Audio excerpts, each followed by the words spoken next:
Okay, how's everybody doing this evening? Let's see if I can get you adjusted in here all right. One of these days, the iPhone's gonna have a better screen on the selfie side than on the back side. So until that time, I'm shooting on the back side of an iPhone. Of course, my name is Kent. The channel is EOS, Bitcoin San Diego. And I'm shooting here from the Oceanside Pier. I'm gonna pan around here in a second. So I'll go real slow. So everybody kind of gets an idea of where it is I'm at. Actually in Oceanside, California.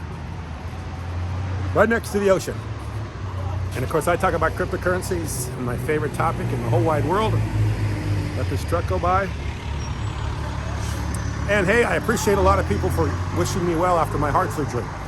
And that was really nice of people to give me a well wish and hope that I recover quickly. I think I'm still a little bit in the recovery place. Today is like the anniversary of the surgery was 4 weeks ago, so I'm still trying to get myself back together. But anyway, I feel better. Actually, the other night I wanted to make a second video from the one I made the other night from the pier, but I shot it in slow motion. So, it would have been a pretty strange video if I would have posted it. It was really awful. So anyway, let's talk a little bit about cryptocurrencies. Bitcoin took a little bit of a dip, coming back right now. Of course, if you don't know anything about the cryptocurrencies, just know this. We are living in inflation times. Anybody that owns dollars, that holds dollar bills, your money is being devaluated with inflation. Inflation is actually taking your money away from you without you even knowing it. It's destruction. It's destroying our economy. It's destroying our lifestyle. It's destroying our comfort. It's destroying our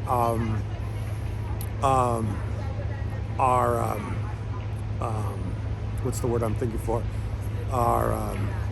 It's destroying our there's a word for it. I can't really think about it. I do this every day. Every time I think about these in this video, it's our quality of life. Basically, it's destroying our quality of life. Inflation is destroying our quality of life.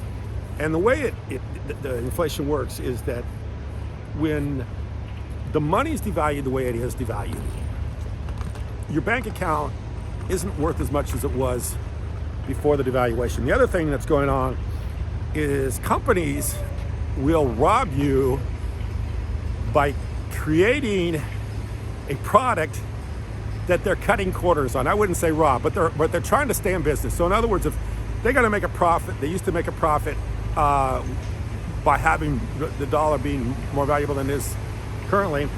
They have to make their product less quality than it was before. So I listen to a lot. In fact, I listen to some guys that rate cars, and they're talking about how all the new cars are really bad. So if you buy a new pickup truck, if you buy a new truck, you're buying a product that has been, a lot of corners have been cut. Quality isn't as good as it used to be. It breaks down a lot easier. Things don't last as long. Transmissions going out before they should be going out. And maybe, that's why older vehicles are holding the value better, because they're better made. Because today in inflationary times, people cut corners, companies cut corners, and they're making it so the product doesn't have as much quality as it used to have. Well, that's inflation. They got to do something in order to make back the money that they're losing on the currency devaluation. So that's what's happening to all of us. So along comes Bitcoin, and Bitcoin is really a deep dive. Deeper dive than most people realize. If you really want to understand, I can't just say, hey, it's cryptocurrencies, it's digital currencies, it's really neat. You got to take a deep dive into Bitcoin. And if you take a deep dive into Bitcoin, there's two things actually that are so unique about Bitcoin that it transcends to me, the world we live in. We live in the five senses, feel, taste, touch, smell, hear, whatever. This transcends, Bitcoin transcends all that. It goes into the next level. It goes into the next level, in my opinion. And the way it does that is that, first of all, it's Satoshi, anonymous, but yet creates a $1 trillion idea that changes the world. would it be, I mean, literally, if Satoshi was known today, he'd be probably the most famous person in the world. Would be the richest person in the world. I mean, literally would be a 60, 70 billion dollar person. Unlike somebody like Elon Musk or Bill Gates, where if they start selling their own company stock, the stock would plummet. And of course, their place as far as world's richest would go down very quickly. Satoshi probably wouldn't phase the market much with 60 billion worth of Bitcoin. Not as much as I think Tesla stock being sold or Microsoft stock being sold. I think that with the demand for cryptocurrencies and demand for Bitcoin, only 21 available to the world right now. If Satoshi was alive and selling Bitcoin, I don't think it would affect the market at all. So I think the 60 billion that Satoshi would have would literally be pretty liquid. So I'd say he was the richest person in the face here. So you're looking at literally the richest, most famous person in the face of the earth that we don't know who he is or she is. Somebody told me, or I heard somebody say that in some of the posts that we have of Satoshi that he's referred to as a man, but I don't know. That could be still for debate. But that's good. We don't know if it's a man or a woman. We don't know who it is. I always love it when people ask, people that are really into cryptocurrency, when they ask them the first question they ask them, are you Satoshi? We don't know, but that's a good thing because it keeps us we don't have any opinions about the creator of Bitcoin. We don't think that person's from a certain part of the world, geographic location, and we know that person created something very special, and I think it's almost like it's sent from another dimension. That's my opinion. But then again, I have probably different opinions than a lot of people. Less conservative. I'm a little less conservative than most people, I would say.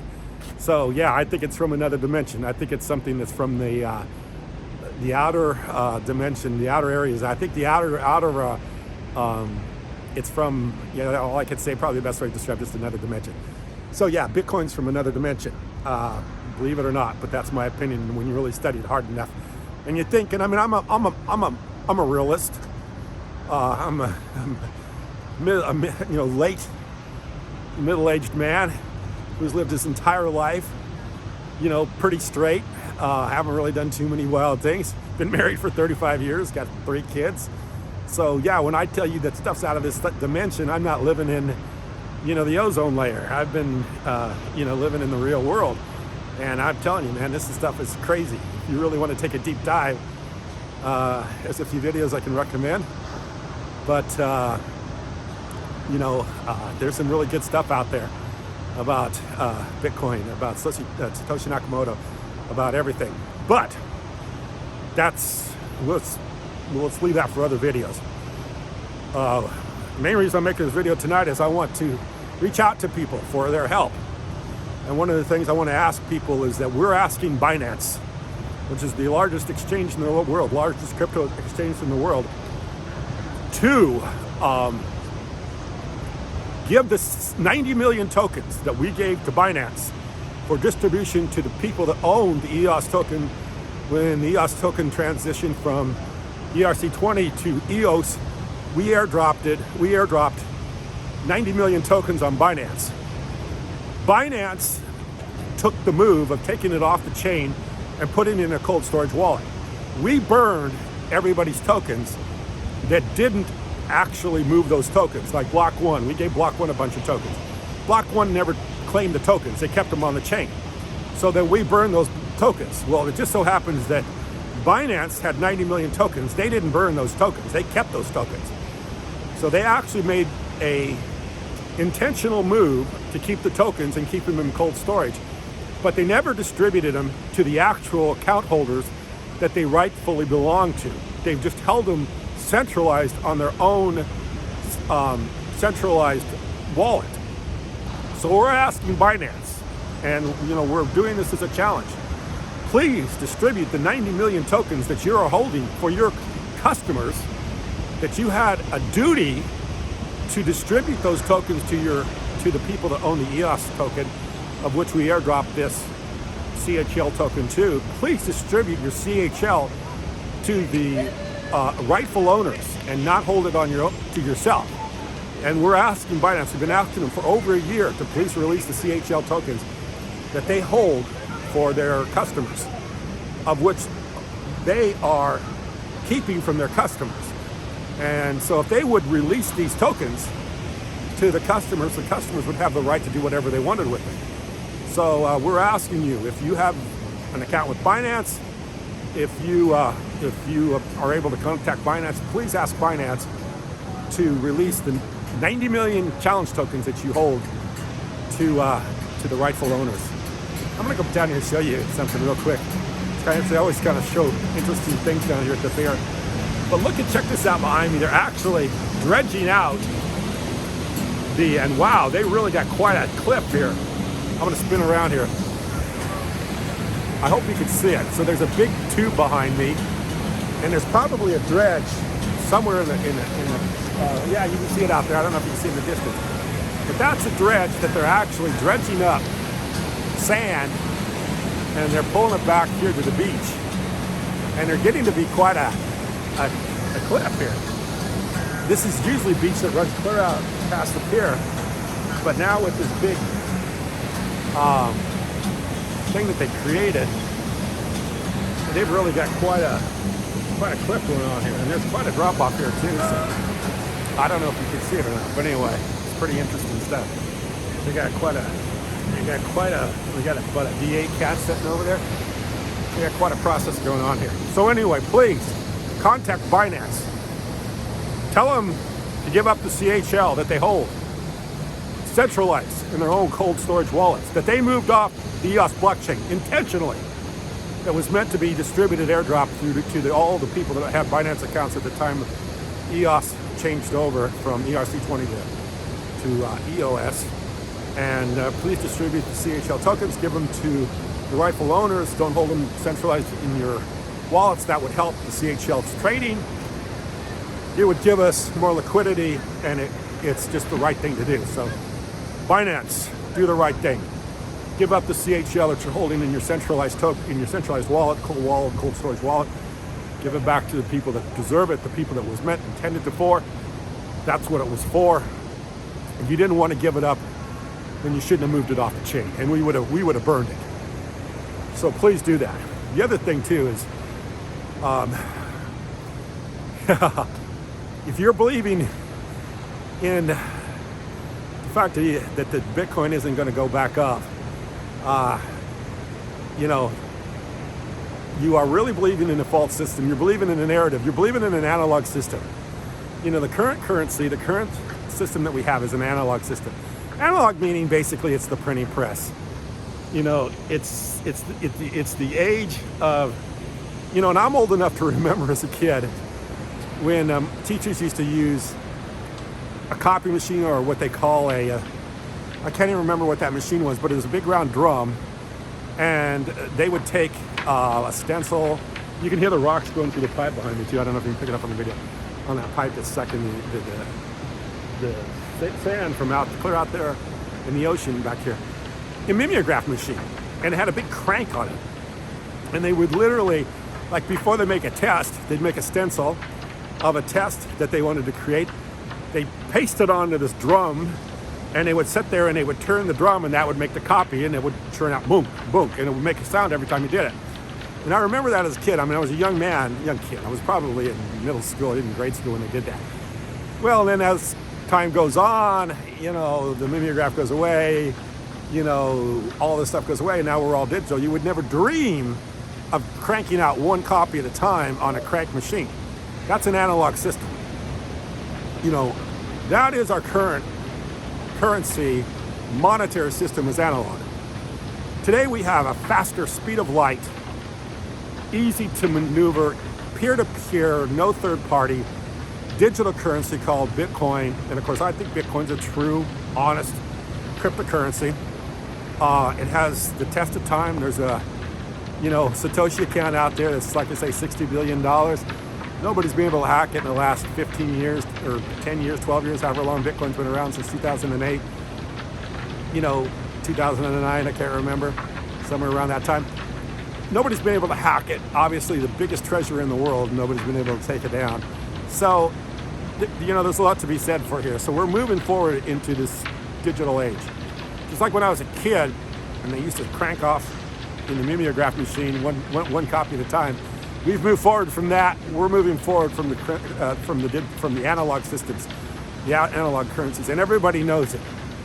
Just don't be scared to partake in the new day, the new time, the new currency that's taking place. Bitcoin, obviously, EOS, Ethereum, XRP, and I haven't been following the lawsuit. I don't know where it's at.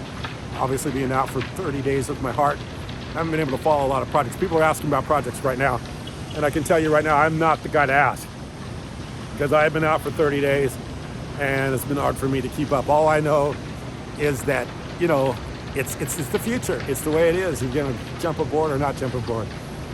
Please help us with challenge. Please don't be scared to get involved with cryptocurrencies, especially Bitcoin. There's a lot of easy ways to get involved. Of course, I always like Coinbase. I know there's a lot of people that don't like Coinbase. I like Coinbase right now because it's just gone public. I think it's close to, I think I bought in, can't remember where I bought in. I bought a few shares, didn't buy a lot, because I knew there was going to be sell the first few days.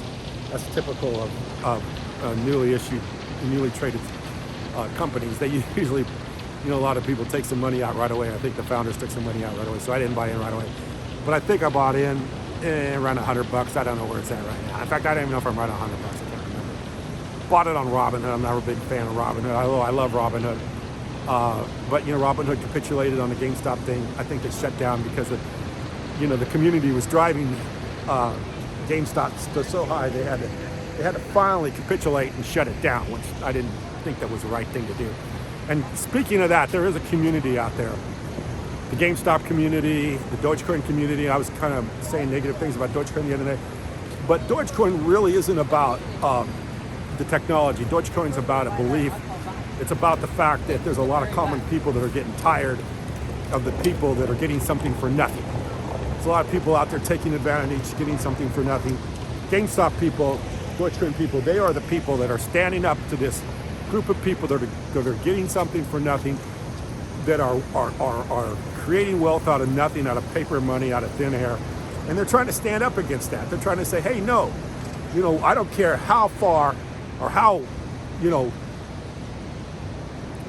how Dogecoin is technology stands. We're going to drive that Dogecoin to the moon, not because Dogecoin is such a great piece of technology, but because it's got a little bit of pushback in it. We don't care. Just like GameStop. I mean, there's a GameStop here not too far from where we live. It's really, like I can see, it's not a great company right now in this day and age. It's like an analog company. I mean, I don't know what they sell. I think they sell just, regular, stuff that you can download now very easily, So, there's a big pushback with Dogecoin. There's a big pushback with GameStop. And there's a big pushback with this. So these people are starting to get, to the point where they're saying, we don't care anymore. We've been ripped off long enough. We've been had by the big gut boys long enough. The billionaires have sucked enough blood out of us. We're not gonna let them suck any more blood out of us. We're gonna push back, and that's what Dogecoin's about. That's what GameStop is about, and that's what cryptocurrency is about. So people are getting sick, and the technology's out there, the community's out there, the information's out there, and it's time to push back, and it's time to not let these analog paper systems rule our lives anymore, rule our finances, steal our quality of life. It's time to push back, and that's what this is about. That's what this channel's about. This is what this movement's about, and it's a movement I think that's moving forward, and it's moving forward. When I see GameStop, when I see Dogecoin, when I see people like this going forward, and they don't care. In fact, I heard people with GameStop, we don't care if I lose all our money. We're going to push these guys back. They've shorted GameStop to the point where we're going to let them know that they're not going to cover. The numbers are bigger than their dollars. The people are bigger than their dollars. The people are bigger than their paper currency. And we don't care if we lose our money or not. We're going to push back because there's more of us than there are them. And their billions cannot push back millions and thousands and tens of thousands of people. And that's what this is about. So anyway, I'm continuing to heal. And while I do, I hope things continue to improve. I hope Bitcoin goes to $100,000, $200,000, $300,000, $400,000. I hope Binance finally gives our currency our cryptocurrency CHI. I hope that it finally gives it the courtesy, or it gives it the credit that it's due, because it is real technology. It does work. We've got 10,000 or so users, and we grow every day. And like I say, it's real technology that does work. So I wish they would give us the respect that we're due. And I hope that people help us with that, to help Binance know that they need to release those 90 million challenge tokens to their rightful owners. I appreciate you watching. Thank you very much.